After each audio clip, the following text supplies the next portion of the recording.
Hi friends, आज हम लोग शुड हैव का प्रयोग करना सीखेंगे।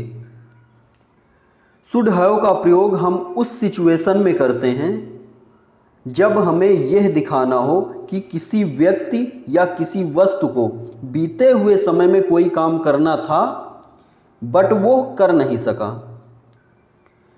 और शुड हैव के साथ हमेशा क्रिया की तीसरी अवस्था का प्रयोग करते हैं, यानी हैव के बाद जो भी वर्ब आती है वो थर्ड फॉर्म में आती है। मैं नाउन की बात नहीं कर रहा हूँ, वर्ब, यानी हैव के बाद जो वर्ब आएगी वो थर्ड फॉर्म में आएगी। तो शुड हैव के साथ क्रिया की तीसरी अवस्था का प्रयोग करते हैं। इसे एग्जाम्पल से समझते हैं। उसे लखनऊ जाना चाहिए था। यहाँ पर बीते हुए समय में उसे कुछ करना चाहिए था, बीते हुए समय में कुछ काम करना था लेकिन हो नहीं पाया, तो इसलिए यहाँ पर शुड हैव का प्रयोग हम करेंगे। तो इसकी अंग्रेजी बनेगी he should have gone to Lucknow. अगला एग्जाम्पल देखते हैं। तुम्हें अपना काम समय पर पूरा करना चाहिए था। तो इसकी अंग्रेजी जो बनेगी you should have completed your work on time. अगला एग्जाम्पल, उन्हें क्रिकेट नहीं खेलना चाहिए था। इसकी इंग्लिश देखते हैं। दे शुड, अब यहाँ पर निगेटिव सेंटेंस है तो यहाँ पर शुड के बाद हम लोग नॉट का प्रयोग करेंगे। They should not have played cricket. अगला एग्जाम्पल देखते हैं। मेरे पास एक घड़ी होनी चाहिए थी। यहाँ पर भी अब बीते हुए समय में कुछ मेरे पास होना चाहिए था, ये बात की जा रही है।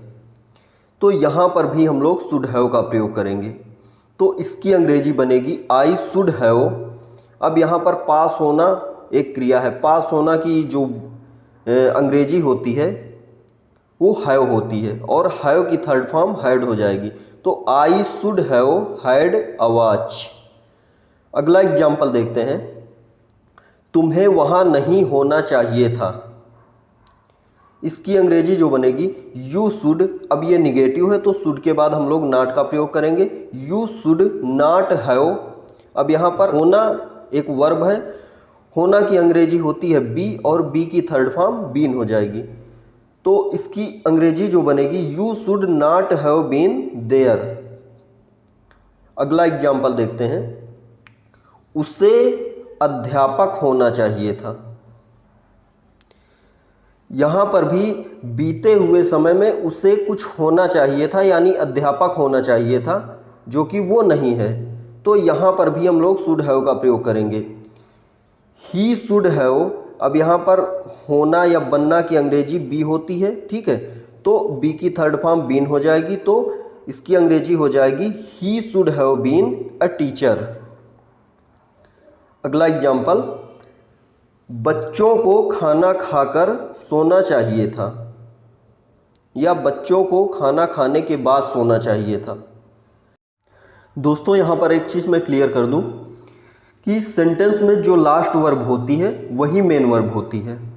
उसी वर्ब को हम हेल्पिंग वर्ब के अनुसार चेंज करते हैं, यानी हेल्पिंग वर्ब के अनुसार उसी वर्ब को हम first form, second form, third form किस फॉर्म में लगेगी ये डिसाइड करते हैं।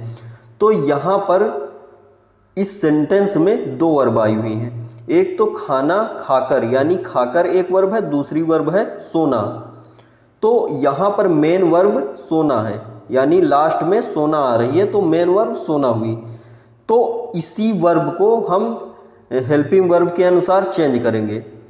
तो सेंटेंस बनेगा children should have slept after eating food. और एक चीज़ मैं यहाँ आपको बताना चाहूँगा कि आफ्टर के बाद जो भी वर्ब आती है वो आईएनजी फॉर्म में आती है।